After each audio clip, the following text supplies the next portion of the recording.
Hallo und herzlich willkommen im Wald, diesmal mit einem Arsenal von Überraschungen, Äxten. Wir sind Messerhersteller, Äxte sind bei uns eher ein randständiges Thema, es ist aber trotzdem ein tolles und spannendes Thema. Und auch wenn es heute wie oft dann nur um Basics geht, ist es trotzdem eine Menge Holz und wir haben eine Menge vor. Eine Axt besteht aus 3 Teilen, aus dem Haupt, aus dem Stiel und dessen Verbindung. Wir gucken uns die Teile jetzt im Einzelnen an und zuerst klären wir jeweils die Begrifflichkeiten, damit gleich Klarheit herrscht, worüber wir reden. Also das Haupt besteht, wir haben hier als Beispiel unser Appalachian Axe Big. Das Haupt besteht aus dem Haus hinten, das ist der Teil, wo der Stiel drin ist, aus dem Blatt, aus der Schneide. Und die Seiten der Schneide werden als Wange bezeichnet.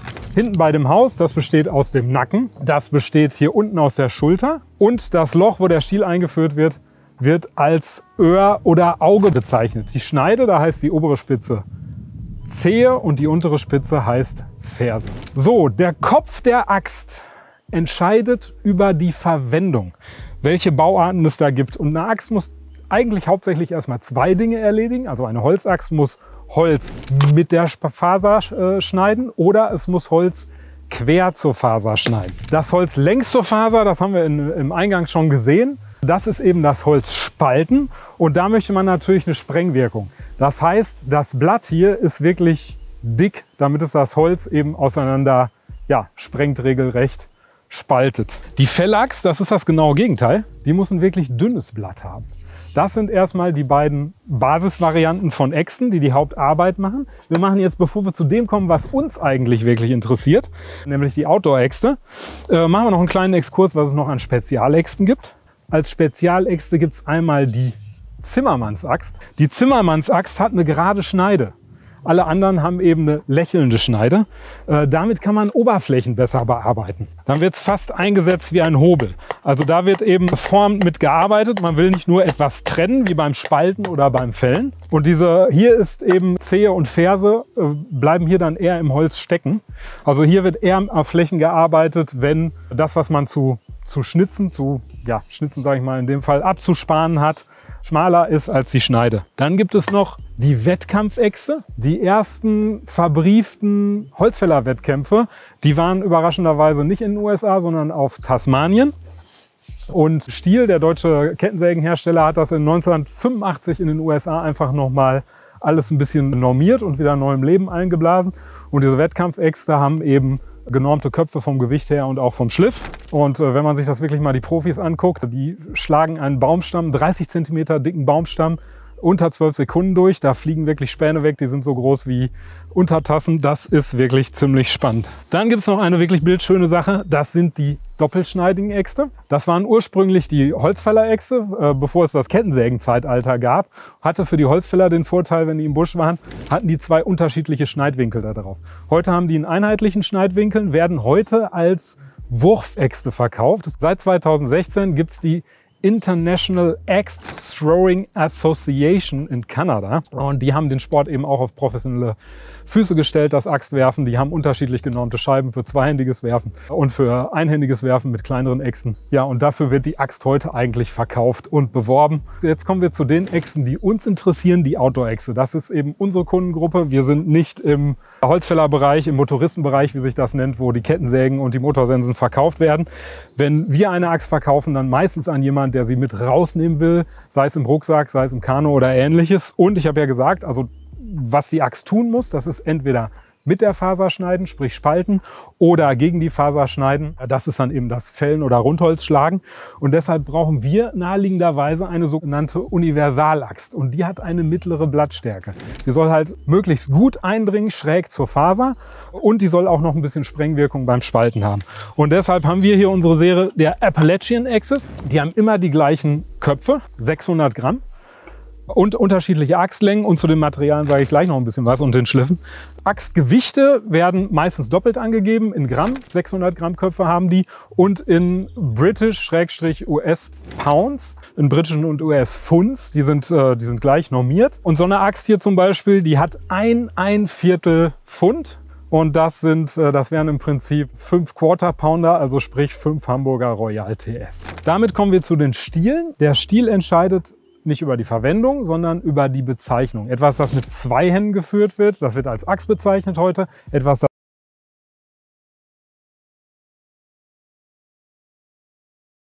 3 Zonen. Dem Kamm, das ist hier dieses dicke Stück, wo auch der Kopf als Haupt eingestielt wird.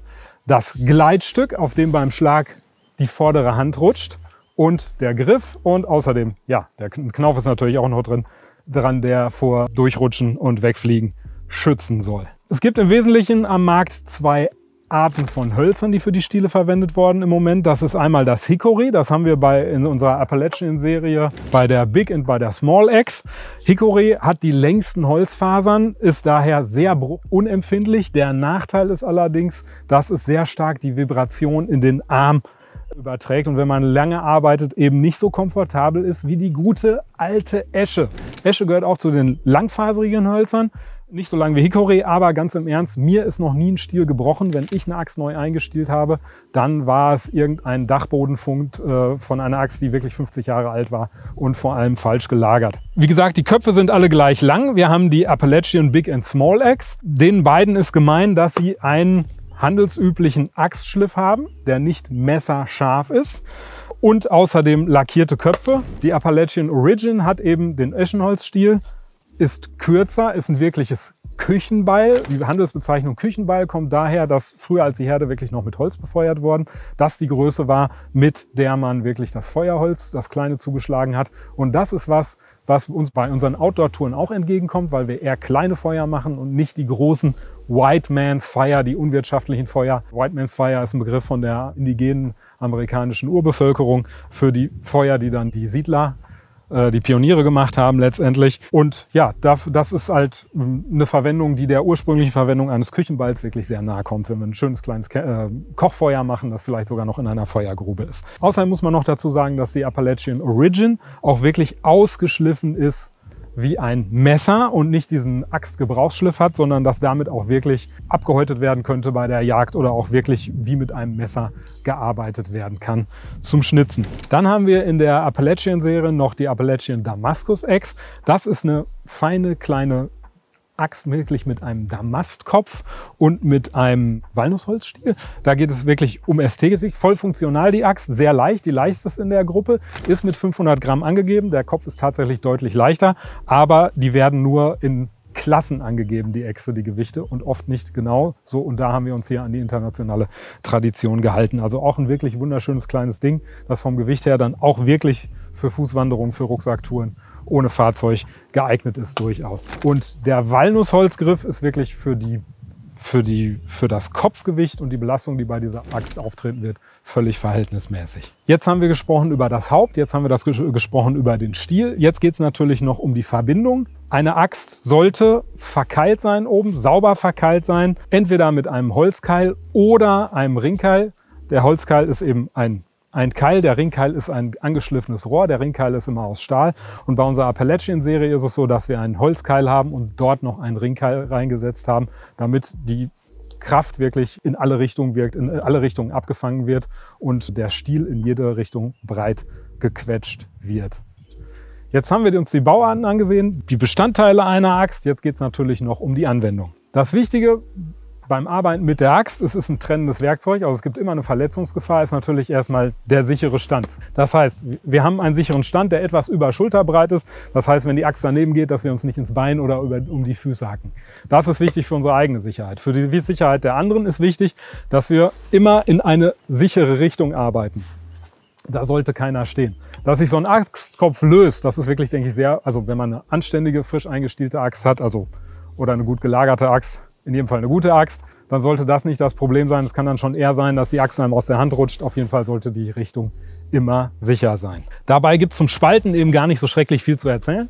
Auf eine Sache sollte man doch hinweisen. Wir arbeiten eben draußen mit vergleichsweise kleinen Äxten, mit kleinen Kopfgewichten. Und letztendlich die Spaltwirkung kommt natürlich durch die Masse in der Regel der Axt. Und es kann sein, dass wir übergroße Holzstücke Stämme, Scheiben, was auch immer spalten müssen. Und eigentlich sollte das jeder kennen, aber ich denke, ich spreche es doch mal an, dass dann die Technik ist. Als ich das mal 2 Franzosen in Schottland auf dem Cape Wrath Trail gezeigt habe, murmelten sie irgendwas beeindruckt von German Engineering. Also man schlägt die Axt oder das Beil so tief ein, wie es geht, dreht das Ganze dann um und spaltet das Holz mit dem Eigengewicht.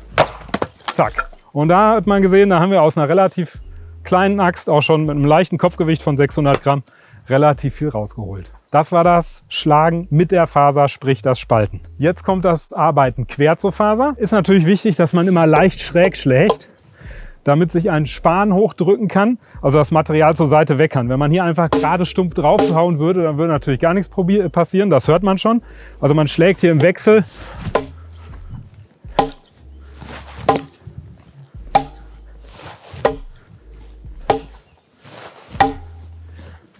sich durch diesen Stamm. Also ich spare mir hier den Rest, weil man hört schon, das liegt hohl, das wäre noch einiges Arbeit, das durchzukriegen. Wenn man Äste durchhackt für Feuerholz, auch da ist entscheidend, dass man diagonal zur Faser schlägt. Also dann lässt es sich wirklich sehr viel leichter trennen und der Ast sollte natürlich an der Stelle, wo man draufsteht, nicht draufschlägt, nicht hohl liegen und entsprechend nicht federn. Kann man zum Beispiel auch auf die Kante legen, dass man da wirklich ein gutes Gegenlager hat. Muss man natürlich sauber treffen, wenn man es auf der Kante liegen hat. Wir wollen ja sehen, wie es schön einmal sauber durchgeht.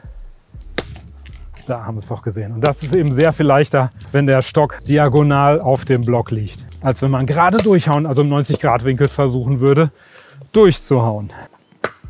So, das war es im Groben, was man in aller Kürze über den Gebrauch und die Bauart von Äxten sagen kann. Mich würde mal interessieren, habt ihr noch irgendwelche Hacks, wie man Äxte leicht ergonomisch anwenden kann? Habt ihr irgendwas vergessen? Hättet ihr irgendwas noch ganz gerne gesehen? Gerne in die Kommentare. Ansonsten kennt ihr eure Aufgaben. Abonnieren, kommentieren, teilen, liken. Habe ich was vergessen? In jedem Fall, habt eine gute Zeit, bleibt neugierig, geht mal wieder raus und bis zum nächsten Mal.